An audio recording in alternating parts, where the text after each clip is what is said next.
7-horsepower Taylor craft. Didn't have any brakes, didn't have a tail wheel, all it had was a skid on the back. It was an old airplane, but I learned to fly that way before World War II. And so I had a little bit of a bulge on everybody when World War II came along. They had a pilot's exam came out during World War II. I volunteered for it, and my parents didn't want me to. I was only 17 at the time. So I finally worked up a deal with them, and they said, if you pass the test given by the Air Force, we'll go ahead and sign the papers, you can join. So they didn't think I could make it. Well, I got the second highest grade in the class. So fooled them. They know what they call a CPTP, Civil Pilot Training Program.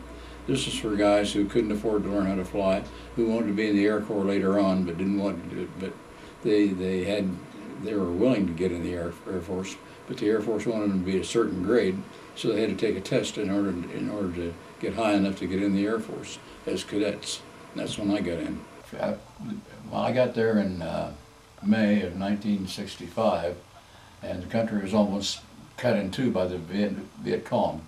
They'd get and clear up to Keelung, or not Keelung, Ban Me Tuot, and they'd almost cut the country in two. And the day after I got there, they shipped in, I think, 30,000 Marines, and they went over and they just kicked daylights out of the Viet Cong. In the air, I never worried at all. Same way with World War II, there was never any doubt in my invincibility. In January of 1968, the North Communists, the North Vietnamese Communists, moved their whole army. It's the first time their army, the real army, had ever gotten into action. They came down south and made a bunch of strikes on Hue Phu Bai and Da Nang and around there, and then moved on further south. And it was a good fight. And in the process, we just about wiped out the Vietnamese army. But all the reporters were over there, all I could do was cry about all the Americans who were getting killed. Good Lord, in a war you expect to have losses.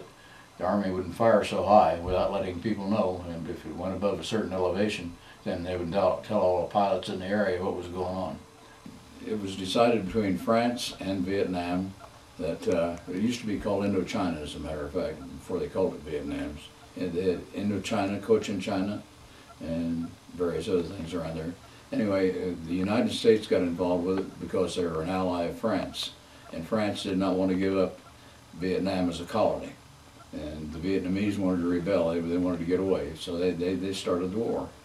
I guess you could say they started the war. They wanted to become free, so they started fighting for themselves, and they were kicking the daylights out of the French. And we started helping the French, and that's how we sent advisors over, went to Laos initially, and then they gradually filled it over into every place. But that's how we got in. And then the Mutual Assistance Treaty. In case somebody should invade the United States, they would help us. If somebody would invade them, we would help them. That's exactly what happened. North Vietnam invaded South Vietnam, which is a violation of the treaty, so we lived up to it and moved over to help them. After World War II, Ho Chi Minh was on our side, and he wanted us to support him. We did support him to a degree. And then when North Vietnam when Vietnam period, decided they wanted to be free, they split more or less into two parts, North and South. And Ho Chi Minh was the leader in the North. They had no, they did have I've forgotten the name of the guy who was the premier down south. He was no good. It was I'm sorry, I should have looked it up.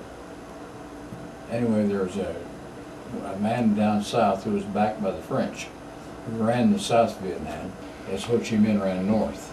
And the two of them didn't get along together. They decided on a split deal where there would be north and south, and whoever wanted to could leave north and go south, or south and go north.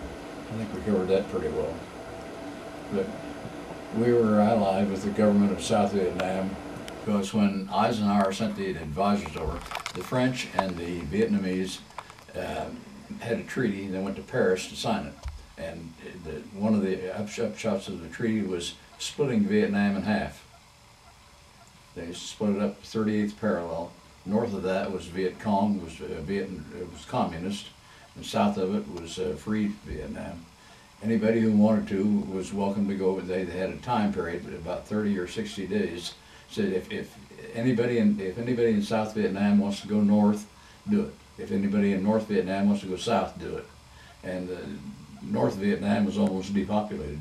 And I couldn't tell the Vietnamese what we were doing.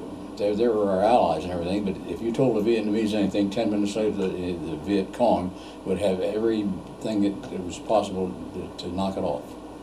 So we couldn't tell the Vietnamese anything. Premier Key used to chew me out all the time because I wouldn't tell him. I liked him. I think he's a good old boy. I was all for him, but he had a point and we had a point. I told him security was no good. And he said, tell me who's talking and I'll take care of it. Well, we didn't know who was talking.